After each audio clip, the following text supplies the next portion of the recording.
Bismillahirrahmanirrahim. Assalamualaikum warahmatullahi wabarakatuh. Perkenalkan, nama saya Andita Riampa Nufitri Papada, NIM 2001075010101 dari kelas Pendidikan Biologi A. Di sini saya akan memaparkan mengenai jawaban saya dari pertanyaan soal ujian tengah semester mata kuliah Pendidikan Kewarganegaraan. Yang pertama, tujuan bersama yang mengikat kita sebagai satu bangsa dan membuat kita merasa perlu untuk mempertahankan nasionalisme Indonesia.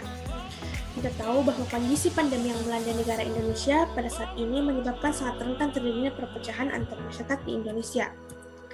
Nah, adanya perpecahan ini merupakan alasan utama mengapa nasionalisme perlu untuk dipertahankan.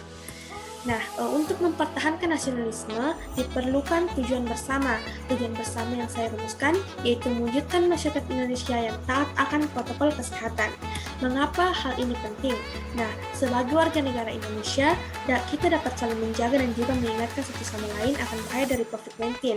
Dengan melakukan hal tersebut, secara tidak langsung kita telah ikut andil dalam membantu pemerintah dalam upaya melawan penyebaran virus COVID-19 dan juga semakin menumbuhkan rasa saling percaya antara masyarakat dan juga pemerintah.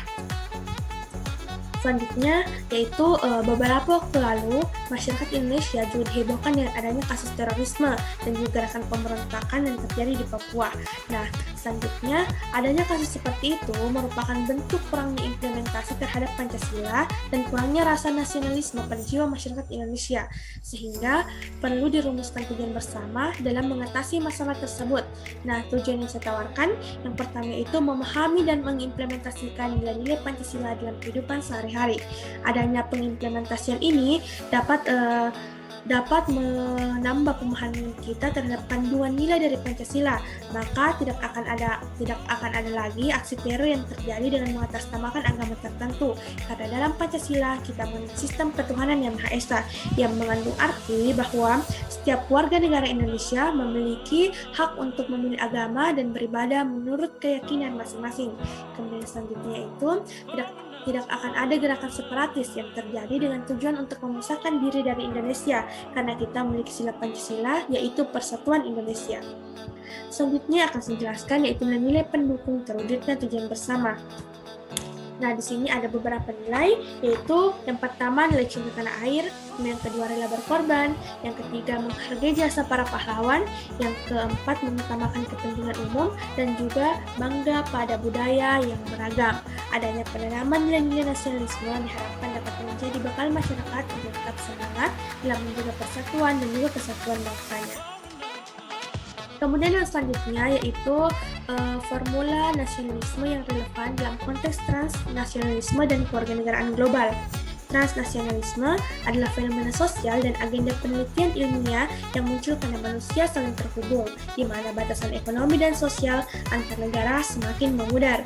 Transnasionalisme sebagai konsep, teori, dan pengalaman telah memperkaya ilmu literatur ilmu sosial.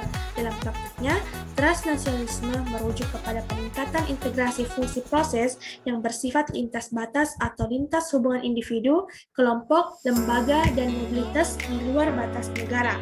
Warga dunia adalah orang-orang yang menyadari akan perannya untuk dunia.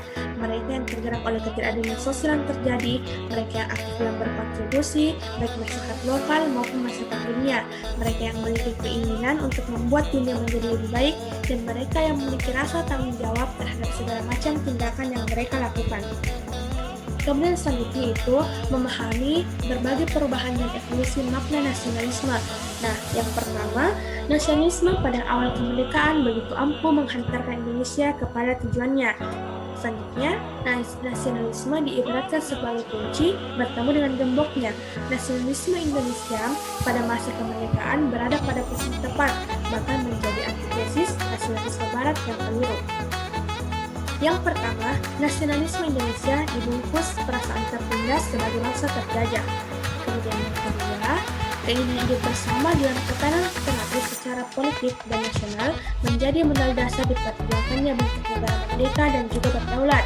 Dan ketiga, nasionalisme Indonesia bergelora begitu dahsyat karena memiliki musuh bersama yakni kaum penjajah. Dari sisi sosial budaya, generasi muda lebih piawai menyanyikan musik barat ketimbang lagu nasional.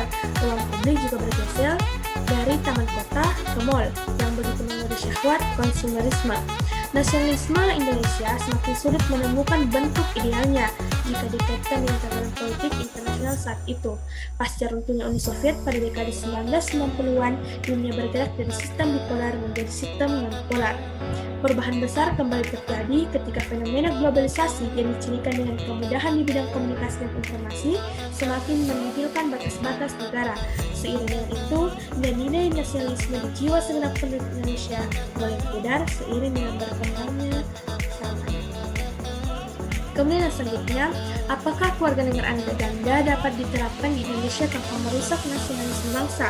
Nah, sistem kewarganegaraan ganda ini belum pantas ditetapkan di Indonesia. Sistem ini dapat mempengaruhi kedaulatan negara dan dapat mengganggu pertahanan negara.